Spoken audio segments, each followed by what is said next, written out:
What we did in a little stop border, we can also do in a larger border.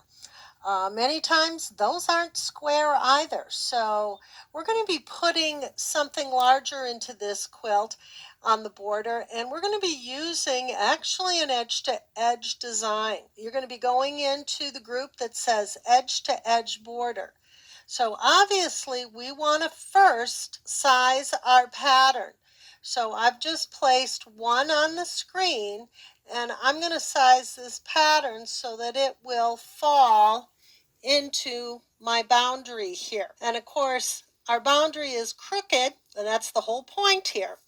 So we want to set our height at 5.25. I'm going to go into the properties here and set my height at 5.25. Hit enter. I better save that.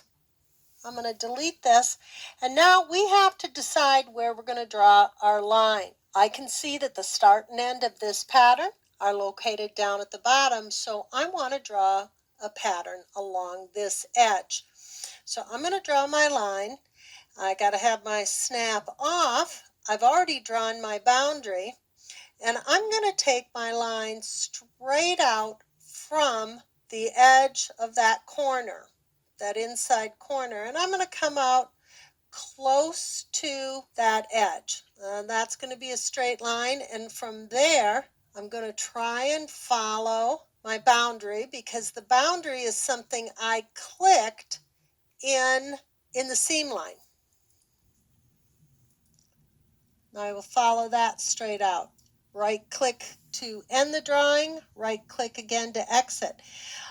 Look at what happened here. I got off a little. I can fix that though. I can go into F7, and yep, sure enough, I'm going to bring that point down. Because you're clicking a line, it's a pattern with nodes. I can change it. So I'm going to highlight my pattern on this CAD screen, which is my path.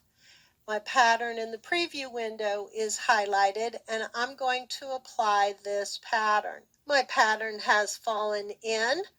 I can get rid of my path line. Okay, I got rid of my path line, and I'm going to grab all of these patterns, and I'm going to use the nudge, which is the arrow key, to bring them up into the center of my boundary. And even though this boundary is dipping down, all of my patterns have followed it. On this particular border, I would probably do the top, then the bottom, and turn my quilt to do the sides. So let's try doing that bottom border. This time when I draw my line, I'm going to draw it in the opposite direction, but I'm still going to be on what is bottom of that boundary, or in this case it's the top because I turned it. I want my patterns to go in the opposite direction here.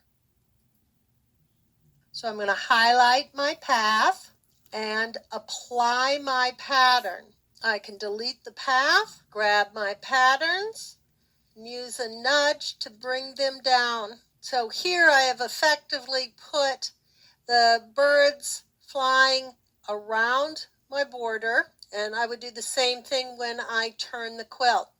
So go ahead and give this one a try.